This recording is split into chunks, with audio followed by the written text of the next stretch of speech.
Paggawa ng pattern, kailangan natin ng calculator, heat card, ruler, French curve, tape measure, and Manila paper. Basic pattern sa tayo. Ayan, blouse ang ating ipapattern. Narito ang ating sukat. Ito ay nagpagawa sa akin. Blouse, walnut side.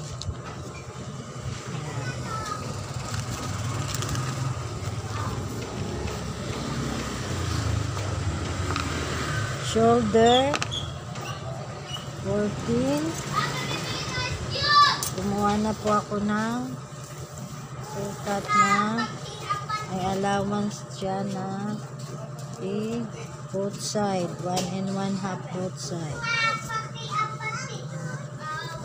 Shoulder is 14 divided by 7, divided by 2 is 7.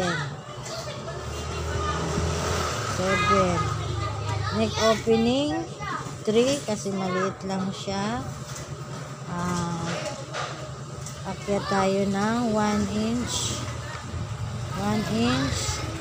then down tayo siya ng 1 and 1/2. Yan po ang sa shoulder back. Tapos bigyan natin siya ng pa-curve. Ang armhole niya divided by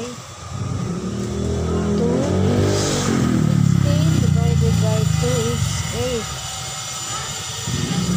Ang bust niya ay 33, divided by 4 is 8.25. Ito siya. Ang figure niya is 15. Nandito ang kanyang waistline. Ang waistline niya is 25 divided by 4 is 625. Mag-add tayo ng 1 inch para sa kanyang pintak, 7.25. Ang body length niya is 21. Mag-add tayo ng 1 and 1/2 para sa kanyang allowance sa pagkupit. Ito siya. Dito natin ilalagay ang kanyang hips. Ang hips niya is 34 divided by 4. 34 divided by 4 is 34 divided by 4 equals 8.25.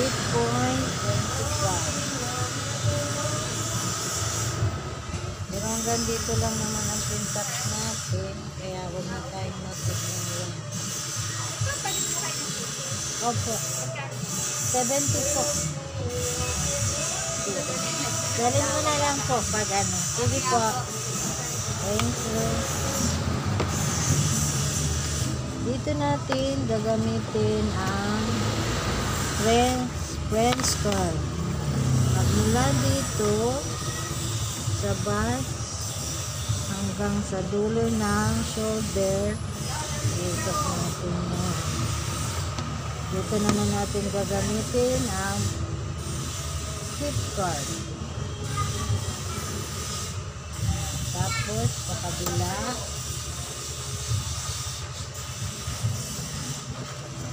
Tapos ito naman ang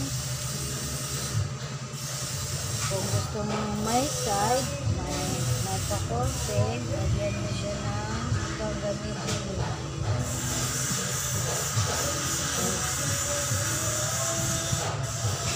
Ito na ngayon ang back. Tutuin natin ang Hindi yan kasama. Pag nagka tayo, allowance lang natin yan.